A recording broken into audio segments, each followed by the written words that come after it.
Hello guys, maayong adlaw sa tanan no. Ani ana pud kita sa ato ang tattoo vlog no.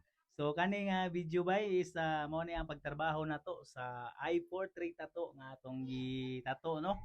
So mao na. Kay ingon sila kapag mahal mo ipatato mo. So mao na. Ipatato gyud ni ma'am no kay siyempre nga naman ang mga minahal sa kinabuhi. Kinahanglan gyud nagnaay mga remembrance nga gusto nato makita no. Kanunay. So ang tattoo is permanent pa ni siya. So permanente gyud ni makita ni ma'am kung unsa niya kalab ang usa ka person. So mao na guys, black and gray ang atong gitattoo diha. So, nakita ninyo sa lower part nag-start sa atong gitattoo session no.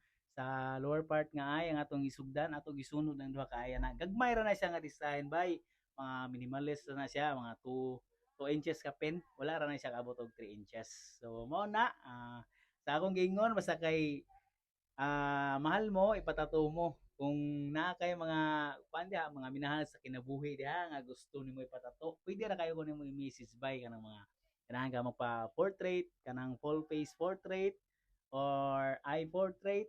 So pwede ra kayo taninyo i-message by sa akong Facebook account o sa akong Facebook page. So located na ta sa Uptown Plaza Hotel, Baybay City Leyte. Doon na ta sa Jollibee Baybay. So sa mga ganahan magpa-advance booking diha, pwede ra ko niyo i-message daan sa mga nagpa-book daan no. Sa labi na sa mga client nato nga napa sa mga laing nasod niya. Naay plano nga magbakasyon diri sa Leyte. So pwede ra ko inyo i-message daan para ma-secure nato ang inyong schedule.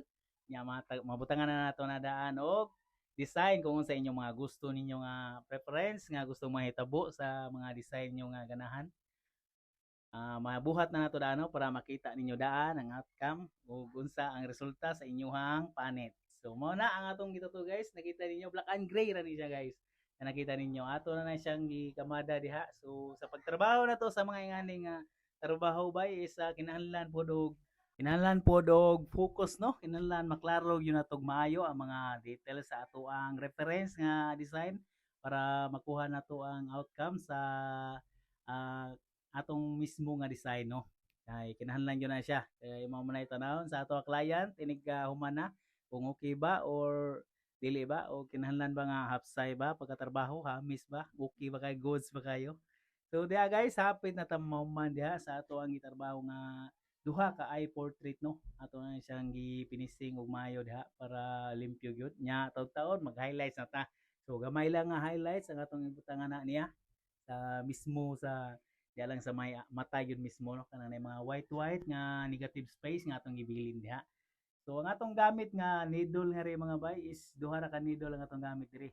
15 rom o 5 RL ra ang atong gigamit diha kay kaya ra man na siya kay minimalist ra man na siya nga tato nya same concept ra man ang duha ka design no. Nya para hamis po ang iyang panit, ang iyang skin tone sa pagka shading 15 rom ang atong gigamit diha. So mo na sa nakita ninyo nag-highlight na ta diha guys kay padung na ta mahuman.